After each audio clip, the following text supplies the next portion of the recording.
Bonjour chers auditeurs et chères auditrices, merci d'être toujours aussi fidèles à notre émission de Web Radio, la Web Radio du lycée Georges Imbert. Aujourd'hui, en direct de Sarre-Union, nous avons des élèves qui sont toujours aussi motivés. Oui. Pour cette émission, vous aurez remarqué qu'on a changé de générique. Et oui, toute la bande-son a été réalisée par l'un de nos élèves de filière professionnelle, un artiste qui se fait connaître sur la scène sous le nom de Dolber, et on le remercie donc pour cette nouvelle musique qu'il nous a gracieusement prêtée pour pouvoir illustrer notre Web Radio. Merci Valentin.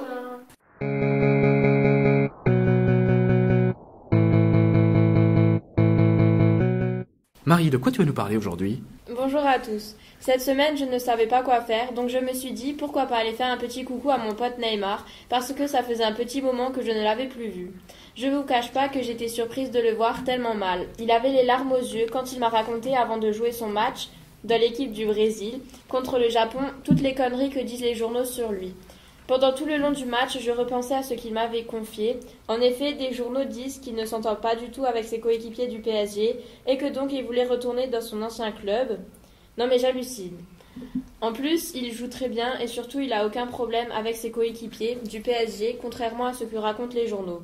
Effectivement, il y eut un énorme malentendu entre Neymar et les journaux, car les journalistes ont affirmé dans leurs journaux respectifs que Neymar a une dent contre les joueurs de son équipe, ce à quoi Neymar a répliqué que oui, il avait fait plusieurs fois des erreurs dans sa jeunesse et qu'il les regrettait vraiment, mais non, il n'a rien du tout contre ses coéquipiers et au contraire, il les apprécie plutôt bien.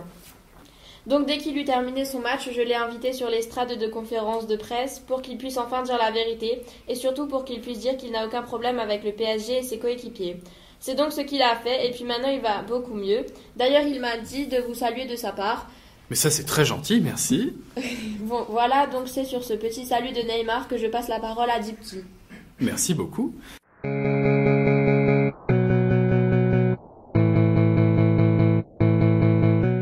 De quoi tu vas nous parler aujourd'hui ? De Musical.ly. Donc c'est une application que j'ai découverte il y a quelques mois et dont j'ai été accro. Je l'ai découvert grâce à des potes et ça m'a donné envie de l'installer car il y a de la musique et j'aime extrêmement la musique. Mais il y en a d'autres ici qui utilisent Musical.ly, juste par curiosité ? Oui, moi. Quand même. Vous voyez sûrement la plupart du temps votre enfant chanter en playback, scotché devant son téléphone ou improviser une chorégraphie en plein milieu du salon. Pas d'inquiétude, il est tout simplement en train d'utiliser Musical.ly. Musical.ly est une application avec un succès fou auprès des jeunes depuis 2 ans. D'après ce que j'ai lu, la société voulait créer un réseau social destiné aux vidéos éducatives, mais malheureusement cela fut un échec. Tiens donc. Ils se sont alors basés sur un concept simple et efficace avec de la musique. Donc ça permet aux ados de se prendre pour leur artiste préféré. Je trouve ça très divertissant pour nous les jeunes. Vous allez me dire, c'est en créant des applications comme ça qu'on se coupe du monde. Eh bien non, puisque ici les utilisateurs ne s'en servent plus uniquement pour partager des vidéos musicales. Toutes sortes de challenges se mettent en place et la partie messagerie se développe, ce qui nous permet de communiquer avec d'autres personnes. Et puis je trouve qu'ils ont bien fait de basculer sur une appli avec de la musique. De nos jours, la musique c'est indispensable, n'est-ce pas ? Oui. Cette plateforme a carrément créé ses propres vedettes, comme Lisa et Lena, les jumelles allemandes de 15 ans, qui sont suivies par plus de 24 millions de personnes, ce qui est dingue. La question que l'on se pose, les ados finiront-ils par se lasser de ce concept ? Peut-être, mais peu importe, car le contenu de ce réseau social se diversifie. Merci beaucoup pour ta chronique, Dipti. Alors, c'est bien parce qu'on parle de réseau social et sans doute vous vous êtes donné le mot, mais on a quelqu'un d'autre ici qui va nous parler de réseaux sociaux.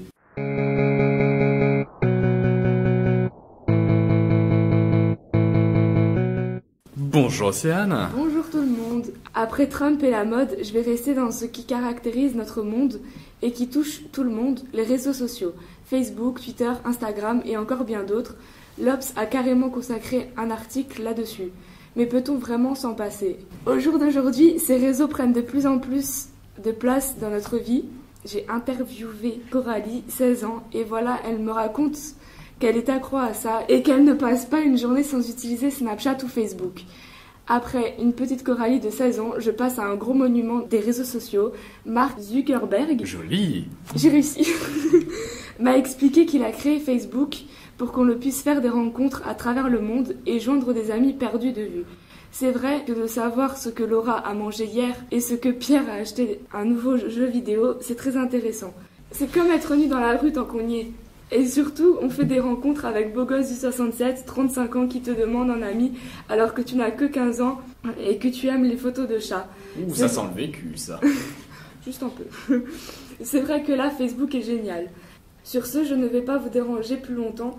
Je vais accepter mes demandes d'amis et répondre à beau gosse 67 qui, entre nous, ne m'intéresse pas vraiment.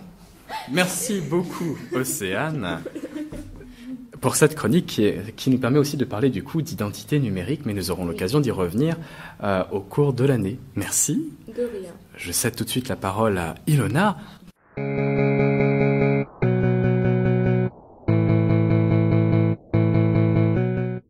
Bonjour, alors aujourd'hui on se retrouve pour parler de médecine et de sciences. Donc comme d'habitude j'ai fait ma valise et je suis partie à la découverte du monde et cette fois je me suis rendue en Italie. Parce que là-bas au moins il fait beau et chaud. Et je me suis rendue surtout pour rencontrer mon cher ami Sergio qui m'a donné rendez-vous pour parler de son projet. Donc on s'est retrouvés et il m'a expliqué que son projet prévu pour la fin d'année.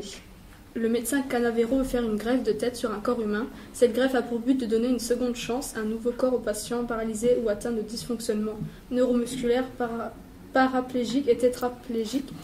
Les risques de cette opération sont très élevés. Le patient pourrait succomber durant ou après l'opération. Il pourrait aussi y avoir un rejet de la greffe.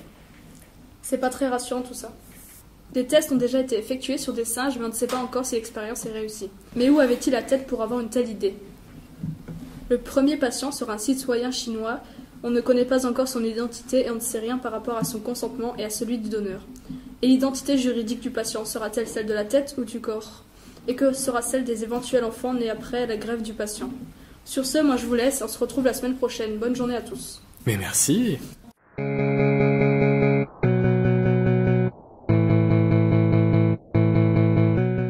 Et bonjour à tous et à toutes, j'espère que vous allez bien, en tout cas moi ça va super. Aujourd'hui je voulais vous raconter quelque chose. Un ami qui lisait une revue nommée L'Histoire m'a parlé d'un ancien procès qui du jour au lendemain avait refait surface. Je me suis dit que sûrement ça serait un procès du genre de datant de 2010 ou un peu moins, et ben non. J'étais très très loin. Il m'a raconté que ce procès avait eu lieu le 22 juin 1633 et c'est la part de Galilée, un héros de la science. Et cet homme avait été condamné par l'Inquisition parce qu'il avait présenté une preuve du mouvement de la Terre. C'était pas trop aimé dans ce temps-là. On croyait que ce procès avait été fini, mais en fait il a soudainement refait surface à cause des historiens qui s'interrogent encore. Donc bon, assez de blabla quand même.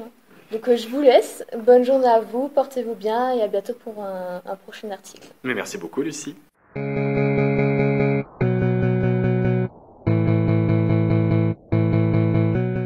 Bonjour Lisa. Bonjour. Et bien du coup tu vas nous parler aujourd'hui De Donald Trump. de Donald Trump.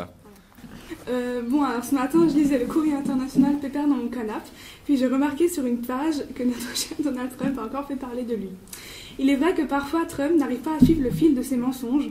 Par exemple, on rappelle les 5 dates où selon lui la Chine aurait arrêté de manipuler sa monnaie. Le 21 avril, le 29 avril, le 30 avril, le 1er mai et le 4 mai. Il faudrait peut-être qu'il se décide à la fin. Il est vrai qu'il en dit beaucoup, il a quand même à son actif un total de 115 mensonges proférés en public. Mais il dénonce aussi de prétendues fausses informations via une ligue directe. Ce qu'on appelle des fake news en anglais. Oui, c'est ce que je vais dire après. On a vu que sur Twitter, il a utilisé le terme fake news au moins 62 fois. Le président doit-il continuer à tweeter depuis son compte personnel ? 62% des personnes pensent que non, car ça lui ferait du mal de s'afficher comme il le fait déjà. 31% pensent que oui, car ils sont sûrement un peu teubés. Et seulement 3% ne pensent absolument rien, ce qui est bien pour une fois. Bon, quant à moi, je vais réfléchir à la question en mangeant parce que j'ai faim. Et nous, on se retrouve la semaine prochaine avec de nouvelles actualités à vous faire partager. Oui, j'avais faim. Merci beaucoup, Lisa.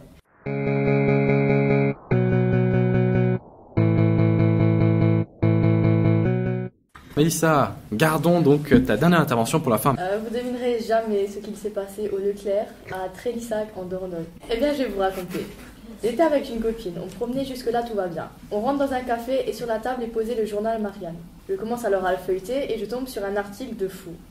D'après ce que j'ai lu, un employé de chez Leclerc se serait fait renvoyer de son travail pour avoir mangé une banane qui appartenait à la réserve du magasin. Non.